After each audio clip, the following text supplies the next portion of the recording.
Hi friends, welcome to our YouTube channel. ఈరోజు మళ్ళీ మీ అందరి ముందుకి మరొక కొత్త వీడియోతో అయితే వచ్చేసానండి. ఏంటి ఆ వీడియో అనుకుంటారా? ఇప్పుడు మనకైతే కార్తీక మాసం అయితే స్టార్ట్ అయిపోయింది కదండి. అలాగే ఈ మాసం గురించి మనకు తెలిసిన ఎంతో కొంత ఇన్ఫర్మేషన్ అయితే తెలుసుకోవాలనుకుంటాం కదా. అందుకే ఇలాగ ఈరోజు మీ ముందుకి కార్తీక మాసం యొక్క విశిష్టత గురించి మీ అందరికీ తెలియచేయాలని అనుకుంటున్నాను. పరమ పవిత్రమైన నెల కథ. సమస్త మాసాలలోకి అత్యంత పవిత్రమైన మాసంగా, శివకేశవుల అనుగ్రహాన్ని ఒకేసారి అందించే దివ్య మాసంగా కార్తీక మాసం విరాజిల్లుతుంది. ఈ నెల ప్రారంభం కాగానే ప్రకృతిలో ఒక ప్రశాంతమైన చల్లని మార్పు కనిపిస్తుంది. ఆకాశంలో చంద్రుడు కృత్తికా నక్షత్రంతో కలిసి ప్రకాశిస్తాడు కాబట్టే దీనికి కార్తీక మాసం అన్న పేరు స్థిరమైంది. స్కంద పురాణంలో ఈ మాసం గురించి ఒక అద్భుతమైన మాట ఉంది. మాసాలలో కార్తీకంతో సమానమైన మాసం లేదు. యుగాలలో కృతయుగంతో సమానమైన యుగం లేదు. నదులలో గంగతో సమానమైన నది లేదు అని. దీనిని బట్టే ఈ నెల ఎంత మహిమాన్వితమైనదో అర్థమవుతుంది. ఈ మాసంలో పగలంతా లోకపాలన గావించి ఆషాఢ శుద్ధ ఏకాదశి నాడు యోగనిద్రలోకి వెళ్లిన శ్రీమహావిష్ణువు కార్తీక శుద్ధ ఏకాదశి నాడు మేల్కొంటాడు. అందుకే ఈ నెల విష్ణువుకు అత్యంత ప్రీతికరమైన దామోదర మాసంగానూ ప్రసిద్ధి చెందింది. ఈ మాసమంతా శివుడికి, విష్ణువుకు ఎలాంటి భేదం లేకుండా ఒకే భక్తితో పూజలు చేస్తారు.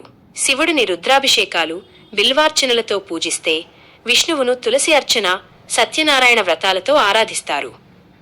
శివకేశవుల ఐక్యతను లోకానికి చాటి చెప్పే హరిహర తత్వాన్ని ఈ నెల మనకు జ్ఞాపకం చేస్తుంది. కార్తీక మాసంలో భక్తులు కఠోరమైన నియమాలను పాటిస్తారు. సూర్యుడు ఉదయించక ముందే లేచి నదీ స్నానం ఆచరించడం ఈ నెలలోని ముఖ్యమైన నియమం.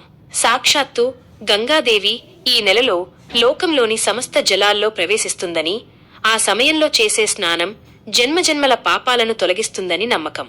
ఈ స్నానం తర్వాత భక్తులు ఉపవాసం ఉండి శివాలయంలో గాని, విష్ణు ఆలయంలో గాని దైవనామస్మరణతో రోజును గడుపుతారు.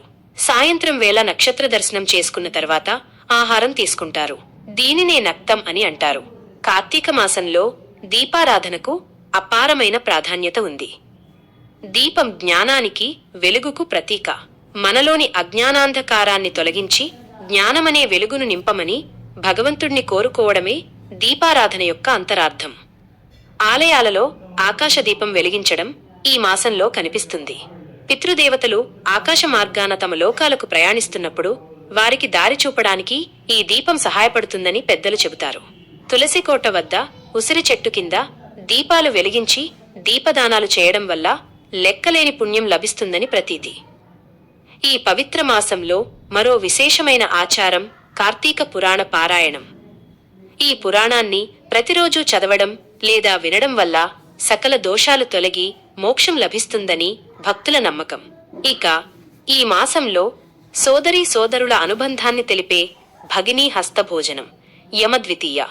శ్రీమహావిష్ణువు యోగనిద్ర నుంచి మేల్కొనే క్షీరాబ్ది ద్వాదశి మరియు శివుడు త్రిపురాసురులను సంహరించిన కార్తీక పౌర్ణమి వంటి ముఖ్య ఘట్టాలు ఈ నెల పవిత్రతను మరింత పెంచుతాయి.